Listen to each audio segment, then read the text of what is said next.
Quartier commerce de la ville de Boaké, chef-lieu de région de Béké.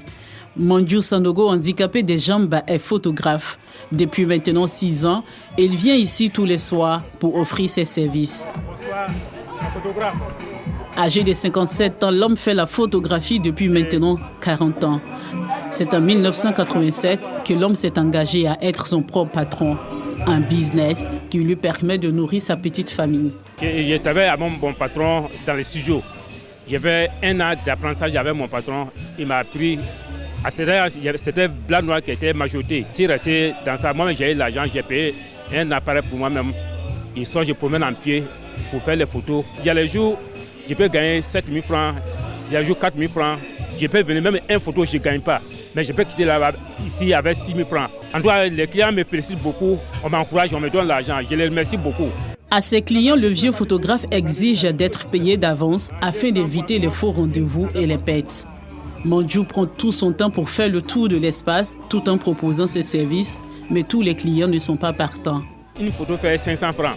Bon, quand je prends aujourd'hui, c'est le lendemain, je l'ai. Voilà, comme les clients n'ont pas le temps tous les jours pour venir, bon, je l'avais ça le lendemain.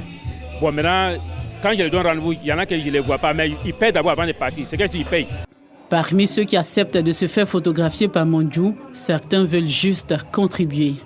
Bon, pas besoin de photos, mais étant donné son état, nous avons décidé de collaborer au fait. Ça nous a fait plaisir de pouvoir contribuer. Bon, c'est pour immortaliser le moment, parce qu'il y a longtemps même on ne s'est pas vu. Donc moi je vois que c'est osé, c'est courageux de sa part. Une contribution que s'est aussi imposée Brahima Barry, manager de l'établissement, qui lui permet d'exercer gratuitement.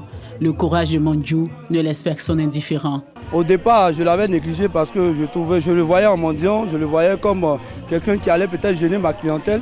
Mais aujourd'hui, je me suis rendu compte à un moment donné qu'il cherche son pain quotidien. Ces gens de personnes ont besoin que les gens les épaulent, les gens les aident. Moi-même, j'ai dit, monsieur là, il est fort. Il est mort, le fier. En tout cas, toujours il est ici. Il est jusqu'à minuit. Hein. Là, il va rentrer à la maison. Toujours. Résolu à faire ses vieux jours dans la photographie, le quinquagénaire tient difficilement sur des béquilles pendant longtemps. 2 petites pauses, Mandjou Sanogo s'en donne pour respirer. Dans ses poches, des photos à livrer et du matériel de travail. Même si pour lui le handicap n'est pas une fatalité, le poids des béquilles et le transport public représentent pour lui des difficultés. À mon avis, ce n'est plus facile avec le béquille. Si j'ai trouvé un moto 3 roues, voilà, je peux travailler avec ça. Ça me permet de déplacer encore de plus. Tout ce que les autres photographes font mouvement sur le terrain pour faire photo, moi aussi, je fais aussi. À 23h, Mandjou Sanogo quitte le maquis avec 1500 francs CFA en poche. Il espère revenir le lendemain pour tirer de nouvelles photos ou pour livrer ses anciens clients. Tout est enfin rentré dans l'ordre. Après une rencontre avec leur ministère de tutelle dans l'optique du maintien de la paix et de la cohésion sociale, les 60 chefs des 60 villages Hatchans de la génération Tchagba se sont réunis à la chefferie d'Anono pour donner des précisions sur l'annulation de leur marche. Il y a eu des soucis au niveau des villages. Il y a un message de mécontentement qui a été lancé par le collectif des chefs par rapport au comportement, aux attitudes des sous-préfets que nous avons dénoncés. Donc, Dieu merci, il y a une main tendue, on a saisi la main tendue, il y a un dialogue qui s'est créé. La porte est ouverte au dialogue. En tant que premier responsable des villages, nous demandons aussi à nos sujets de mettre par la terre. Le président du collectif des 60 chefs coutumiers Hatchans de la génération Tchagba, après avoir exprimé toute sa gratitude aux autorités compétentes, rappelle qu'ils s'attendent à une suite favorable.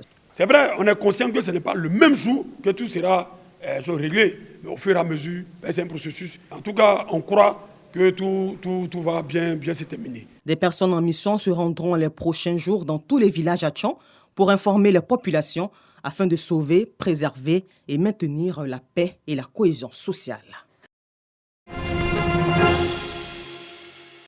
Du riz, des pâtes alimentaires, de l'huile, des vêtements, des cartables et des fournitures scolaires, ce sont entre autres les dons d'une valeur de 7 millions de francs CFA offerts à plus de 250 enfants issus de couches défavorisées. Cette action de solidarité, initiée par l'ONG Minoge, s'inscrit dans le cadre de la 15e édition du concert de la rentrée scolaire. Chaque année, nous organisons un concert pour la rentrée, juste pour soutenir les enfants des prisonniers et les enfants orphelins. Cette année, au-delà des enfants des prisonniers et des enfants orphelins, nous avons aussi un autre groupe d'orphelins qui sont aussi souvent oubliés. Ce sont les orphelins des pasteurs qui sont décédés. Juste après leur décès, on ne voit plus rien, plus de fidèles. Et donc, ce sont ces enfants-là que nous sommes là ce soir pour leur apporter un peu de joie. En le faisant, nous sommes en train de parler à Dieu pour dire, aie pitié de nous. Voici ces enfants qui sont là. Nous sommes déjà débordés. Nous n'en voulons plus. Nous sommes à une rentrée scolaire. Ce concert est donné pour aider les orphelins à aller à l'école, pour aider les veuves à soutenir leurs enfants. Et donc c'est pour cela que nous sommes là. La Bible dit celui qui soutient le veuve, sinon la veuve et l'orphelin, il fait l'œuvre de Dieu. Il fait une œuvre spirituelle. Et c'est pour cela que venir à Minoj est une couverture spirituelle, mais aussi une sécurité spirituelle. Les bénéficiaires n'ont pas manqué de témoigner leur gratitude aux donateurs pour ce geste qui vient à point nommé en cette rentrée des classes. Chaque année, nous cherchons les voies et moyens pour aider les enfants des prisonniers qui sont en prison, parce qu'ils ne savent pas comment les enfants vont aller à l'école dehors ici. L'État seul ne peut pas faire. C'est un grand geste. Le fait de, même si ce n'est pas la totalité des enfants, mais au moins il y a 30 personnes, 30 enfants qui vont aller à l'école cette année. Donc nous bénissons la vie de l'ONG. Je suis très heureuse ce soir. Vraiment, ce n'a pas été facile pour moi cette année 2021. Et je remercie le grand Dieu. Je remercie d'abord aussi la présidente de l'ONG et Minoj. Et je remercie aussi l'association l'ODC pour leur soutien, pour tout ce qu'ils ont fait pour moi, pour la joie qu'ils m'ont apporté ce soir. C'est pas facile.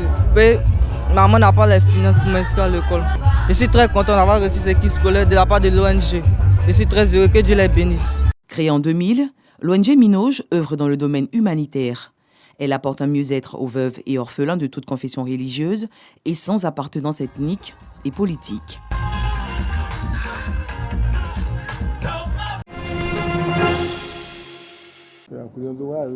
Ces femmes et ces enfants ont échappé à leurs ravisseurs en marchant 90 km dans la forêt.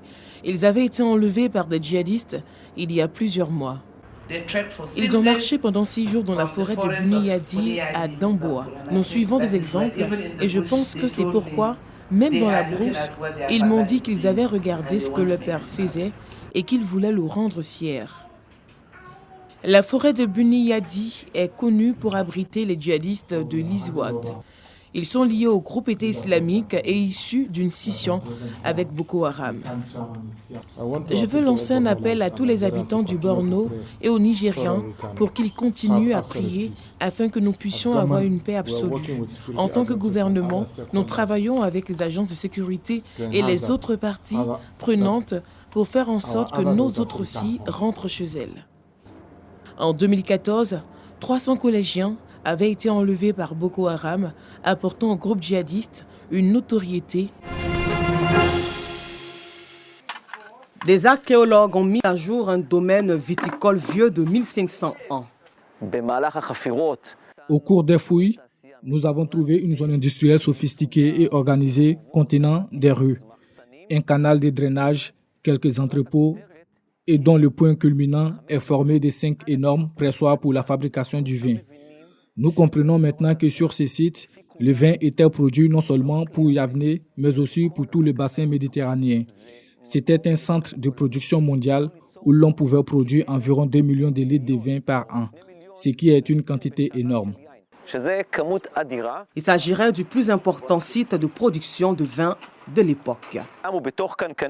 Le vin était mis dans des jarres de Gaza, ce que nous savions déjà de ces sites et d'autres qui étaient acheminés vers les ports d'Ashkelon et de Gaza, avant d'être distribués en Europe. Nous connaissons des auteurs du VIe siècle qui décrivaient et louaient le vin provenant de Gaza et d'Ashkelon comme le meilleur vin du monde byzantin. Et nous comprenons maintenant qu'il s'agissait du vin provenant de Yavne.